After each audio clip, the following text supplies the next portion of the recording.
یعنی عرق خوری رو دست خودم ندیدم. یه 20 لیتری میزنم زمین میخورم بدون مزه. تو ها همه خودم جیگر پرده. یادت نیست کارو که کردی؟ چیکار کردم؟ اون شب تو باغ یه دختر در اومده میگه من به صدای جیرجیرک فوبیا دارم. بلند شدی با اره برقی تمام درختای باغ مردم بریدی، جیرجیرک هم پیدا نشده. من کی؟ وقت گل نی. بچه خدا ارشک من اینجوری نیستم. اینجوری نیستی؟ نه. شما شده بودی رامبو. نصف شب یه دستمالی بسته بودی تو پیشونیت، یه دختر در اومد گفت من دیگه مشروب نمیخورم. بلند شدی 4-5 لیتر عرق ریختی تو چای دستشویی. میگیم چرا این کارو میکنی؟ میگی به احترام بانو هیچ کس دیگه نباید عرق بخوره.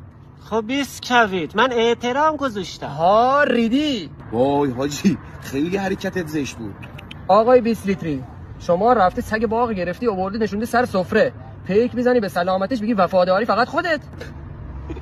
تر تو دیگه به این میخندی؟ چرا؟ رفتی دوش حموم بغل کردی میگی رفیق دنیا ارزش چیزا رو نداره، گریه نکن، غمت غمم با آهنگ داریوش. بچه بیدی عرق نخوریم جون من داریم به گاه میریم. نبایدم بخورین، شما به نظر من بریم بکشین.